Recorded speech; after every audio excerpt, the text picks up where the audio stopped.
लोकसभा चुनाव से ठीक पहले कांग्रेस के नेताओं में क्या डर घर कर गया है? क्या कांग्रेस के नेताओं को पहले से ही चुनावी नतीजों का अंदाजा हो गया है? क्या कांग्रेस के नेता समझने लगे हैं कि चुनाव में उतरना मतलब हार गले लगाना है और इसीलिए पार्टी के बड़े बड़े दिग्गज अब चुनाव मैदान से पहले ही भाग खड़े होने की रणनीति बना चुके हैं?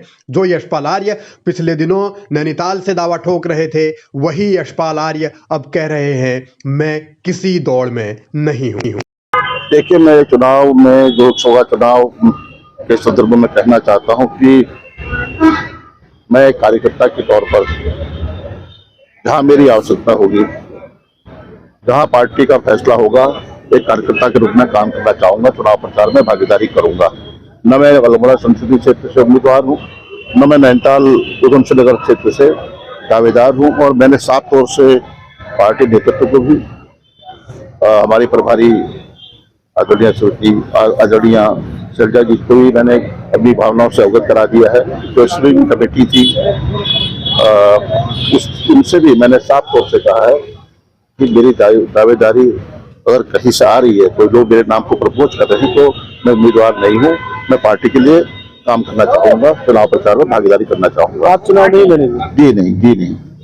यशपाल आर्य उत्तराखंड के उन नेताओं में हैं जो राज्य अलग बनने के बाद कभी चुनाव नहीं हारे, चाहे कांग्रेस से लड़े हों या बीजेपी से। और यशपाल आर्य की तरह ही अब गणेश गोदियाल भी, जिनको ये समझा जा रहा था कि शायद वो पौड़ी से दावेदारी कर रहे होंगे, लेकिन वो भी साइडलाइन हो गए हैं और मैदान क्लियर कर रहे हैं 2019 वाले उम्मीदवार के लिए। मैं पहले कह चुका हूं कि मेरी मंशा नहीं है, क्योंकि हमारे पास एक 5 साल से कैंडिडेट के रूप में प्रख्यात व्यक्ति हैं। हमने उनको कैंडिडेट के रूप में प्रस्तुत किया। तो जब एक व्यक्ति को कैंडिडेट के रूप में प्रस्तुत किया है, तो उस समय अपनी दावेदारी करना ये माना जाता है कि हम एक अलग ग्रुप बना रहे हैं और उस व्यक्ति को कमजोर कर रहे हैं। हम उस व्यक्ति को मजबूत करना चाहते हैं और मैं इस पक्ष का हूं कि जिस व्यक्ति को हमने 5 साल से कैंडिडेट के रूप में प्रचारित किया, वो चुनाव लड़े और हम सब उनके पीछे उनको जिताने के लिए काम करें। आप अपनी दावेदारी नहीं, बिल्कुल।